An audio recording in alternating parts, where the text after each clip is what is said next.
Morning,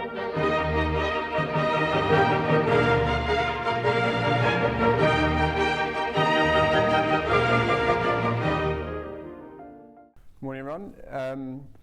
When we were preparing for our speech today, I guess we had a couple of options about what we might talk about, and one of those being the implementation, but I figured by this stage of the conference you've probably heard a lot of implementation stories, so we'll cover that a little bit. We'll probably gloss over the top, and I'm happy to take questions, more detailed questions at the end.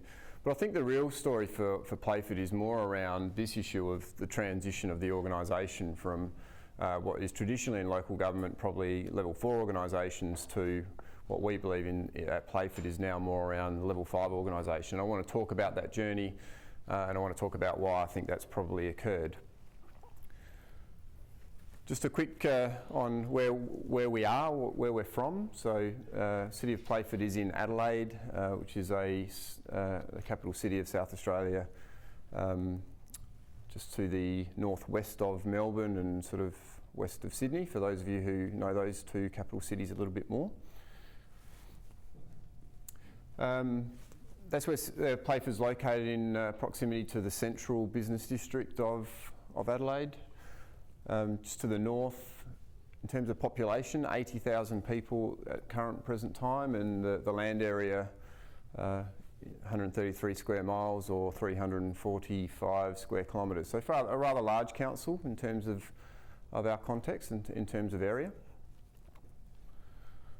I'm going to just go through, I've got a few pictures about Playford. I really wanted to show what actually happens in Playford. I think pictures are probably the best way of doing that. What's behind me is a youth centre that we have called the Northern Sound System.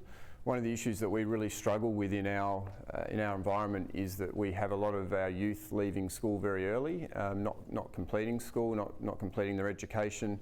The Northern Sound System has become a really good outlet or a focus point for youth in the area, and is widely known in both our local area but also across our state as being a centre for excellence, if you like, for encouraging the artistic side of what young people can do if they're not more academically inclined. If you can just see, and it's a bit hazy on that screen, up in the top right hand corner is a picture that was taken recently. We had, for those of you from the Commonwealth, we had the Royals come out. We had Kate and Will come and visit us. They were very keen in terms of visiting the city to see the things that were related to youth, so they were very, very impressed with the Northern Sound System, and some of our local youth actually performed for them in that venue, and they found that to be very stimulating. We also run an aquadome, a fairly large swimming precinct. That's fairly common in a lot of local government areas. The building on the bottom of this slide is a building which is currently under construction. There's only 3 in Australia that have a setup like this. We're actually looking at new business models for how we integrate different service providers to actually look at generating jobs in a local area, which is a particular challenge for us in our part of Adelaide. So that building's currently under construction. As I said, it's one of only 3 in Australia of that nature. This slide's really to show some of the more service delivery orientated things that we do. On your left-hand side is a picture of some wetlands. We have a very large aquifer storage and recovery system. I'm not sure how many of you are familiar with that kind of technology. We're in the driest state and the driest continent in the world, so we have very big water issues in terms of making sure we have enough water available. We use aquifers, so we capture the water, we inject it down into the ground for storage, and we pull it back out when we need it, particularly during the hot periods, and we have a reticulation system that carries that water around the city. So that's what those pictures are about. On the other side of the slide is a picture of some of our infrastructure, which is another one of our challenges, is that a lot of our infrastructure is now 50 or 60 years old and is coming towards the end of its life. So we've got a real issue occurring at the moment with how do we deal with that. Given also in the context of, we also have a lot of growth occurring in some newer areas who've got brand new infrastructure. So we have a community issue developing where we've got the long-term ratepayers of the city who have now got infrastructure which is falling apart, and then we've got the brand new residents of the city who have got brand new shiny infrastructure, and there's starting to be a bit of a tension that's forming around those two things. The last slide I wanted to show, just by way of some background, is also the work we do around our community and healthy eating. We have a lot of issues in our community with people not being making good choices around what sort of foods they eat. And particularly we focus on making sure that children are getting good meals before they go off to school each day. So we run a couple of shops that are actually targeted at nutritious eating. We run some courses out there for parents who can come along and work out how to buy a cost-effective nutritious meal and actually create that so that they can send their families off with a good meal. So I haven't got any more slides today. That was it. I really want to just talk to you more about what we're doing. Adam's role this morning is really just to give his external perspective on what's been happening at Playford, whereas I'll give the internal perspective. So Adam's going to jump in from time to time. As I said earlier, most local government really in the South Australian context, and probably more broadly across Australia, are really level 4 organisations. They have their local area that they look after. Their sphere of influence and their sphere of thinking really doesn't go much beyond that. And for that reason that most of those organisations are structured accordingly. Playford's a little bit different. We actually have a different view to how we deal with our organisation, led largely by our visionary CEO, who Andrew spoke about in his introduction, who he met some time ago. Our CEO looks at things quite differently, and today I really want to talk about how that journey has unfolded for us over time. So what's different about Playford? So the things that are different for us is that we've developed a community plan with our community. Lots of organisations, lots of local government organisations just focus on their planning and what they actually have to deliver. We've actually gone out and facilitated the generation of a community plan, which is where the community aspires to be in 30 years' time. So to be clear, it's not a 30-year plan for our organisation, it's a 30-year plan for our community. So we've gone out and we've facilitated that, we've engaged the relevant stakeholders, and we've now pulled that together as the community's aspiration about where it would like to be in 30 years' time. I'm not aware of any other councils in Australia that have one of those. There might be, but there certainly wouldn't be very many. That's something different that we do at Playford. The other thing that we've done, I guess, in responding to that is we've created a 10-year strategic plan. Most strategic plans of local government organisations tend to be 5 years. Our election cycles are 4 years. It's very hard to get anything done beyond that period of time due to the election cycle. We've got a 10-year strategic plan, and the 10-year strategic plan for our organisation really seeks to respond to the 30-year community plan and talks about where do we need to go as an organisation in the next 10 years to start contributing towards the delivery of that longer term community plan. This was one of the points where we had one of the initial discussions when people first start to see about the levels of work and the time span concept. Okay, 30-year plan, people start doing the maths, therefore we're level 7, but hang on, we can't be 7 levels, that seems crazy, and trying to work through what that means. And that's where we started to draw that distinction between, we might be trying to get somewhere, some sort of future idea, but the actual work itself wasn't going for anything more than 10 years. So drawing that distinction. One thing we often describe it as is dragging that right column in Excel and then clicking on it and then just pulling it all the way across until you get to 2070. That doesn't suddenly make your level of work go up. That's not actually work, that's just called extrapolation. Whereas if you can say to someone, what's it going to look like in 2016? And they can articulate it. What's it going to look like in 2018? They can articulate it. What's it going to look like in 2032? So you can see we now know the work hasn't gone there. That's kind of an idea. So that's one of the things that we do when we help clients. It was good to be able to work through that with Playford in terms of the difference between the idea versus the actual work that was required.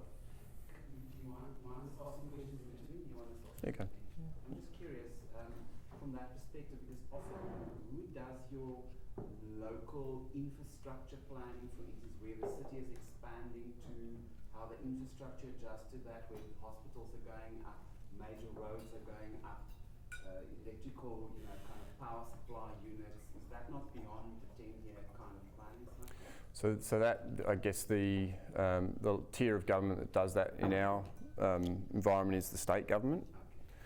So they have a 30-year plan which does exactly what you're talking about. Yep.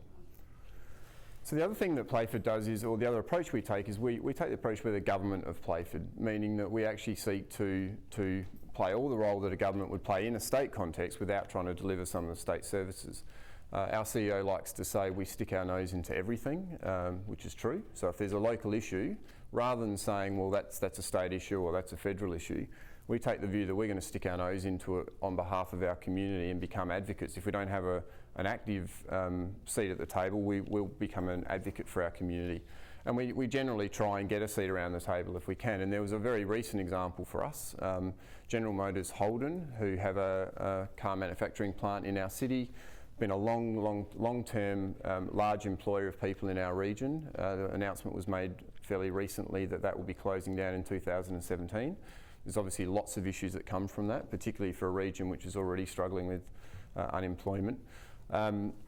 So we've taken the position that we actually want a seat at the table with respect to that. It's not our issue to resolve that General Motors Holden, who are based in the US, have made a decision that locally they're going to close one of their plants. We're not going to change that. But what we can do is talk to the various tiers of government about what should be done to make sure that the transition from the past to the future is well managed. And interestingly, the preliminary discussions around that seem to indicate that our perspective as a local authority is more visionary than what the state and federal perspective is. All they're worried about is putting the people who will be displaced into new jobs, which is definitely a portion of it, but we're saying, hang on, what happens after that? What's the next industry? What are we doing to build more job security in the longer term? So that's an example about where we stick our nose into everything. That was the other way we could tell that what we were dealing with was an organisation looking to get to level 5. So not just the time span, but the fact that we're now talking the language of intent. That comment that Tim had made, that we want to be the government of Playford, that says what we are. That's declarative. We are this. So that says that we're actually working now with a 5-level organisation. So not only did we have a time span, if you look at the nature of the work, the nature of the decision that Tim had made there, the SAM's boss was, this is what we are going to be. That now requires a 5-level organisation if you're going to be delivering work of that nature. So it correlated with both time span and using the nature of the work, which showed us that we're looking to create a level 5 organisation. We're also developing a fairly unique business model. We have 4 business units. 2 of them are more traditional in terms of a planning function, what's happening in the future, and a delivery function in terms of what's happening today. We've also taken our other 2 business units, which are really around our asset management and our corporate service delivery, and we've said, well, maybe they're better off actually if they're separated from the organisation and become their own organisations of a kind, and we actually ask them to actually act more commercially. So at the moment, they're being funded by the ratepayers of the city. We're saying, well, there's lots of potential asset that we could leverage off from there, whether it's service provision through corporate services or whether it's managing our assets, and trying to actually use them more as a commercial entity that actually support themselves financially. That's quite unique, again, in the local government context. There's certainly no one else in South Australia doing that. I think it's fairly limited across Australia. The last factor I want to talk about in terms of, what's different from us is there's 600 councils, I think, in Australia, and we're the 12th fastest growing in Australia in terms of population growth. So that 80,000 I showed before is projected to double to 160,000 in the next 30 years, which is quite rapid growth. Some of the councils which are higher than us tend to be in the CBD areas where we're seeing a lot of people moving back into CBD areas. So the only council in South Australia that's got a faster growth rate than us is our actual city council right in the middle, where people are moving back and living in apartments in the city, etc. So that's what's happened in terms of the story of what's different about Playford. We now need to talk about, the structural change. So how do you set up your organisation to deal with that? And Adam's already spoken about moving to the 5 levels of work. We went on quite a structural journey. So when this started, probably for our CEO 2.5 years ago, there were some pressing issues that he needed to deal with at the time. Now, I know he'd become exposed to RO at that time, but it wasn't in his mind the right time, or he didn't think he had the time to actually implement levels of work and requisite principles in a more detailed way. So instinctively, he sort of had a go at it himself, and he created the 4 business unit model. And he then developed a concept which really came out in terms of saying we will have kind of 2 types of managers. We'll have people managers and we'll have the technical specialist element. It's fair to say that didn't work out well, but we understand why, and I might get Adam to talk a little bit about it in a moment. The people managers tended to do well around the people management things, the leadership type skills, but they didn't have the knowledge, skills and experience to add value to the level below them when it came to the technical elements. The technical specialists obviously added value with respect to the technical elements of the roles, but then they didn't bring with them necessarily leadership skills. So we found ourselves in a real issue where some areas were doing really well on the technical side, some were doing really well on the leadership style, but across the board it wasn't working particularly well, and we were starting to realise the issues around that. It was around about this time that we had our first conversations with Andrew more seriously and Adam around how do we actually sort our structure out. You want to talk about the situation of having the idea of people managers and specialists? I get quite frustrated when I hear or I see any requisite consultant see a situation which doesn't make sense to us, and you sort of do almost the arrogant laugh, what were they thinking when they're doing that? Because if you can't see all the colours in the spectrum, you can't see all the colours. If you've never seen requisite stuff or that sort of thing, you don't know that what you're doing is not necessarily going to work. Like, we might know this stuff, so we can see some of the natural flows that are going to come from such a structure. But that's good luck to us. There's lots of stuff we're dumb at. Don't ask me to improve a process in your business, for example. Like guys like Ben and Ben would see a process rolling out like that and they think it's absolutely insane. I'd probably think it's good. So I make sure that when we see issues or situations that are not requisite, that we don't act in any sort of arrogant way. The situation, as you can probably predict, is the people managers who were good at managing people, if they didn't have the technical knowledge, couldn't add value from that point of view, to ask those smart questions. The technical managers, the mistaken assumption that was sitting underneath was that leadership's some sort of I must be great with people type skill, as opposed to leadership's the act of being clear on where we need to go, assigning clear work. In other words, something that a technical person can do if they're willing to learn it. That was the underlying assumption that was incorrectly made by Tim at the time. But Tim, as himself as a person, is extremely warm. He's extremely connecting with his people. He has the ability to get people on board. And I think what he needs to be given amazing credit for is, despite this structure, which caused some pain, people kept working for the organisation. People never lost their faith in Playford. So to actually have a CEO who can keep people on board like that just shows you the importance of the human element. If we don't have a requisite structure, the world doesn't end, but it does require a huge amount of emotional intelligence and ability to connect with your people to just keep them on board. I mean, if you've got guys like Sam leaving the place, then you've got a real problem. But the point is, guys like Sam and other talent in the business stayed because they had enough faith in Tim that he would eventually come to somewhere that would work. So during that process of the people manager experiment, as I call it, we ended up taking a level of management out of the organisation. We then sat down with the working journey and looked at, well, how do we make this requisite? And guess what? We brought a level of management back into the organisation. Not at the same level though. I think the level we took out, or at least in terms of how we had it structured, was probably a higher level of management. When we put it back in, we really put it back in at the front line to really turn on those frontline service delivery areas. And ultimately creating for us a very requisite 5-level structure. Did you deal with some tricky stuff in terms of the names of those people as well? We did. Because we took the layer out initially, we went and reported to effectively what is our board, our elected member group, that, hey, good news, we've taken out a layer of management so you don't have to worry about all those management costs. That was a difficult conversation when we then brought it back in. So to get around that a little bit, we actually have called that frontline management a frontline coordination role, but they've got management accountabilities. So they are genuine managers, but they don't walk around with a title saying management, and that's the reason why. So I guess that's just an example where sometimes you need to be flexible in terms of your implementation to deal with your local circumstance. That was very much one of those scenarios for us. The other thing I want to talk about before I move away from structure is, now that we've got our structure in place, we're really trying to turn it on and get the best out of it in terms of looking at capability. So we've very recently, with our friends at Working Journey, looked at the capability of our level 3s in the organisation. We've done some work around getting some in-house capacity to do some assessment at some of the lower levels of the organisation. And when we get back from this trip, we're going to be moving into what will be our first people day, where we actually take the capability of the organisation, and as an executive group we look at it and start to have the conversations about what should we be doing to retain the capability in the organisation and manoeuvre it to where we get most value. And that's really turning the structure on. It's one thing to have it in place, it's another thing to actually work with it to make sure it gives you its best. And there's a challenge there. It's one thing we find in common with our clients that sit in about the 200 up to 1500 sort of size. It's that real understanding of what general management work is and what that work at the senior manager or at level 3 is. In Australia, there's often the case where you've got the general managers working hard to try to make processes work better, and they're going home pretty tired from a day's work thinking, I'm tired, therefore I earn my money because I'm a general manager, and that's what they know.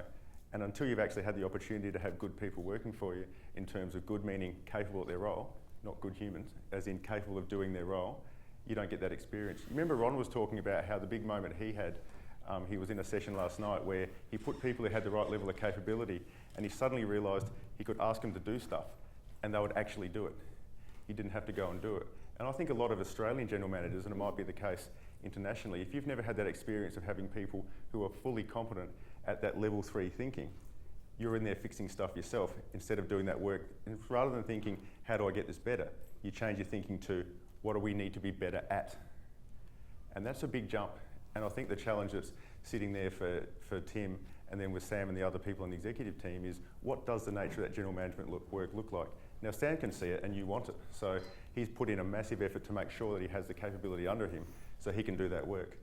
But it's going to take a little bit more time for the others to really see, this is what work at my level truly looks like. So I want to talk a little bit about my journey in terms of coming to RO, or firstly to Playford and then to RO. So I used to work in another local government organisation in our state. It was a lot smaller. I'd really outgrown my role. I was looking for what was next, and Playford had always been in my mind. I knew Tim through local government being fairly small in South Australia. I knew that he was a different kind of character, and I was really attracted to that, and I actually worked pretty hard to get into the organisation over a 12-month period and finally was able to secure a role there. At the time I didn't really know what drove that so passionately, but I understand now that there was the opportunity for me to actually use my capability in a role which is going to test me more, a true general management type of role, which is where the challenge is for us as an organisation in local government terms is you can go to general manager roles in other local councils which really are probably more level 3 roles, but they call them general management roles, whereas in Playford it really is a genuine level 4 role which requires genuine level 4 work, as Adam just said. So that was my journey to get into Playford. In terms of RO, we had the first workshops, and if any of you who were here last night would have heard me comment around our initial experience, which was RO was too restrictive for our free-thinking CEO. There's no way he was going to go for this. And Andrew ran the first workshop, and we were just talking about this sort of 15 minutes ago. And it's the first time we've spoken about it, Andrew, since that time. We walked away saying, hey, we really like that stuff. There's no way Tim's going to go for it. And Andrew only told me just before. He walked away thinking, hey, there's no way Tim's going to go for that. So what happened is it sort of lulled down a little bit. I know Tim went away, and in Tim's natural fashion, he said, while I'm away, you guys sort out what you want to do. So I remember sitting around the table with the executive group, and we started to look at picking at bits that we actually thought Tim might go for in terms of requisite principles. Didn't take me too long to realise that wasn't really a great idea, and that we're talking about a work system here, and a work system where you need to have all the components together. Picking bits and pieces, whilst you might get some value, you won't get the full value of turning it on as a system. But where it really hit the road for me was when Adam came in to do some further work with me around my business unit and my structure, and it just happened to come at the right time, I think, for me. I was getting really, really frustrated that I couldn't get things working, no matter how much effort I was putting into it. I sat down with Adam, and within probably an hour, he had me hooked in terms of how we can actually turn this thing on and make it happen. It wasn't long after that I went to Tim when Tim came back, and I said, Tim, this RO stuff is really good.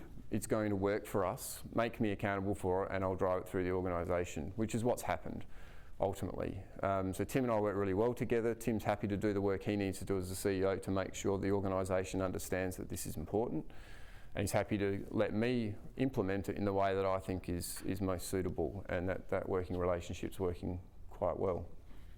Sam's quite easy to work with from the point of view of he has a really logical mind. He doesn't bring ego to be ready to say, yeah, I've heard about this stuff before and here's my idea, or here's my personality testing that I've done and I think it's the same as yours, or something like that. So Sam's open to learning, and he gets it really quickly. And he did have that desire to, I've got to fix this stuff up because I'm going to go insane. Because he was, at the time, being forced into working through level 2 and 3, while having the capability to work at 4. So you were hurting, I guess, simple way to put it. So Sam was in all the conditions were in place that he was open.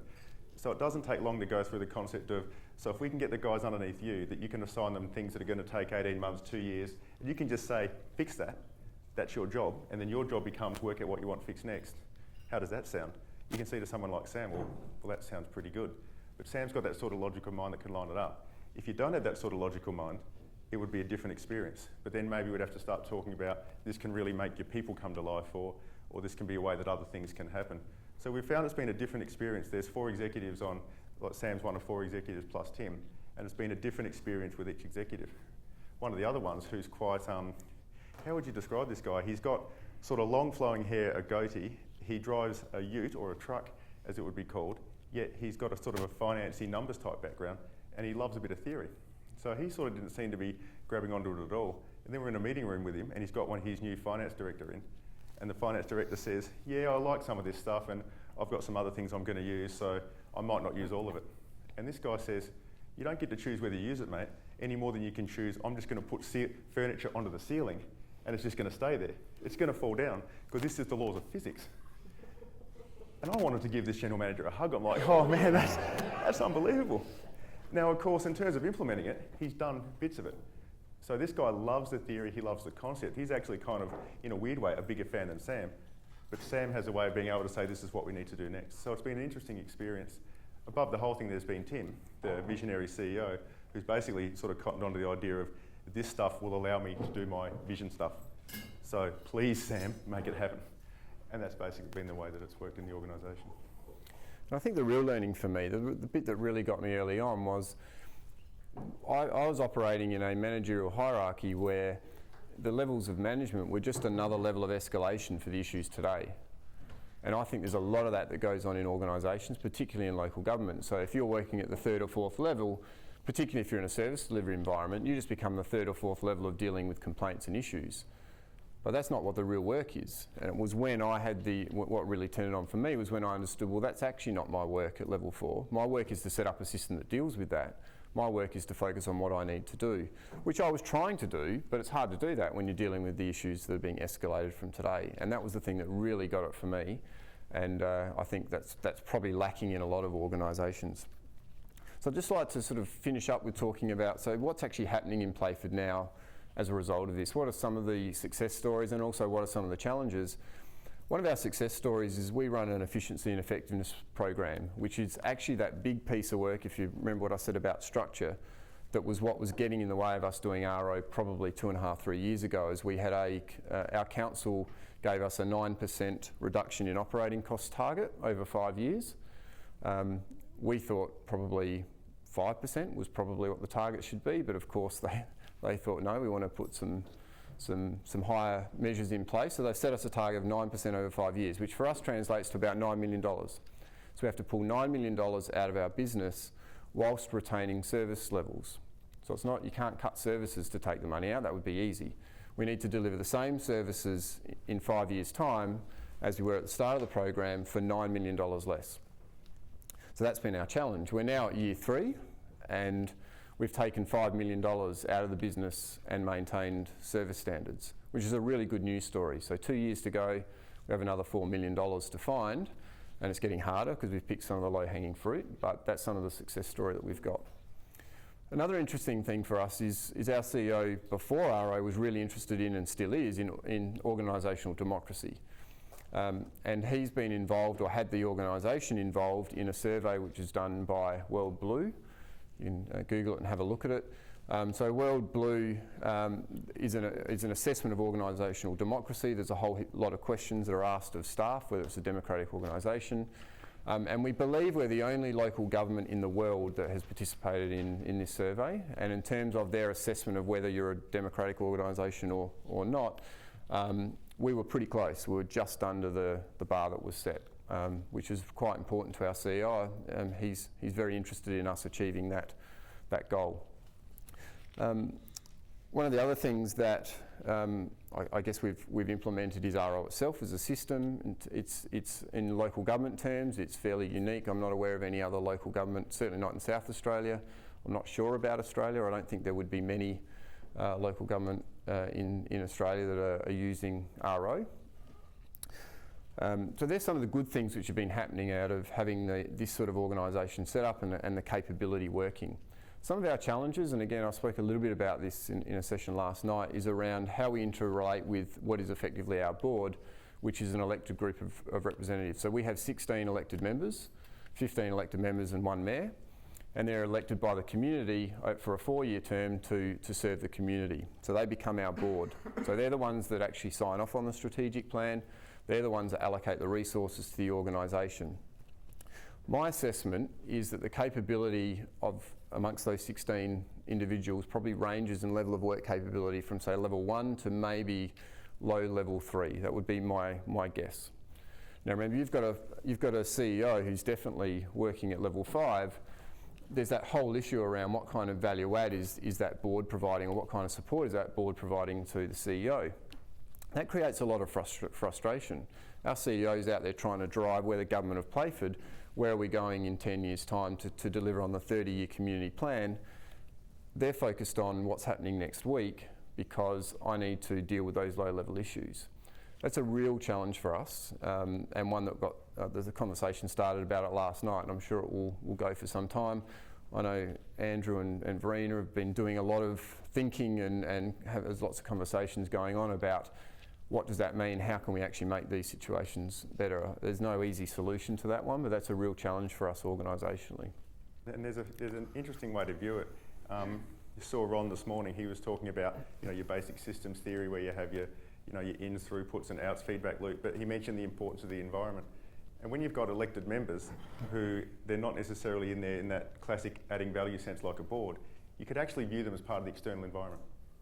In other words, they're going to come up with some weird stuff that they're going to ask the organisation to do. When you're trying, I remember being on a committee of my local sporting club, and I wanted to come in to talk about how we're going to attract more juniors, which attracts parents, which attracts revenue, which keeps us alive. And I came to the committee meeting all fired up to think we're going to discuss this. And I remember the president of the club said, "That's nice, Adam. Now, are we going to put the lost property box in the bar or in the committee room?" And I went, oh. And that was me in a little local club. Imagine what Sam has to do dealing with that sort of stuff for a living every Tuesday night. So one way to actually be able to handle that is you can treat it as an external force, and the more resilient you can make your organisation, the better you're able to handle the weirdness when it comes at you.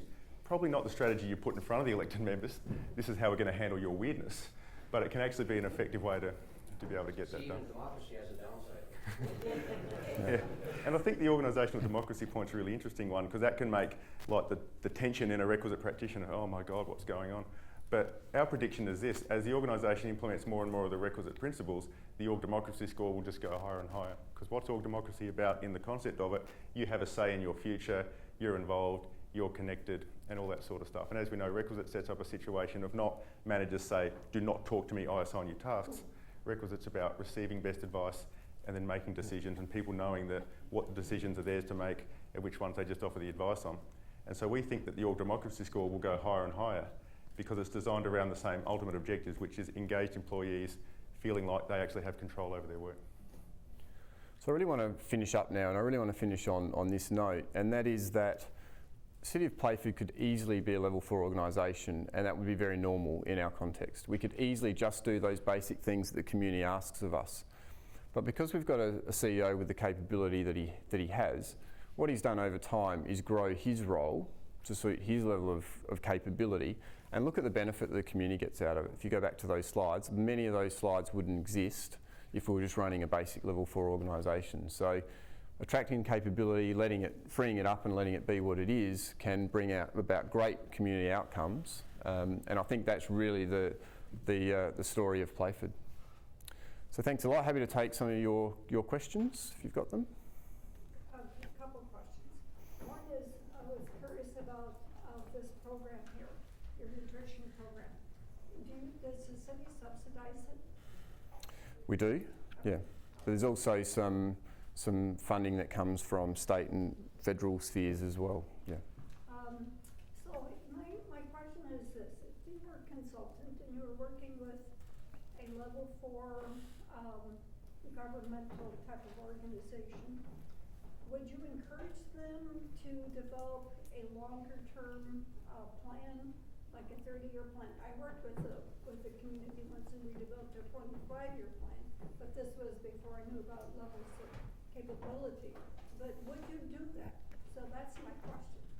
I think the answer to that is it depends. It depends on what that organisation is facing, and I tried to paint the picture a little bit about the challenges that we face in terms of the growth of our city, the socio-economic conditions of our city. Those sorts of things really force, I think, us into a position where we need to be thinking that way. There are plenty of other councils in our environment that don't have those sorts of challenges. They're very steady in terms of growth. They don't have some of the more social issues to deal with. And I'm not sure that for them it's necessary for them to try and grow that perspective. So I think it depends on the environment in which you work, and we just happen to have lots of things coming together which mean it becomes opportunity for us, and if we don't take it, it could be detrimental in the longer term. How would you see a deal with a larger public sector that is then not represented? What kind of frustrations does he experience in that? Lots. The usual frustrations that you experience with everybody. One of the challenges that he has is he's trying to be the government of Playford.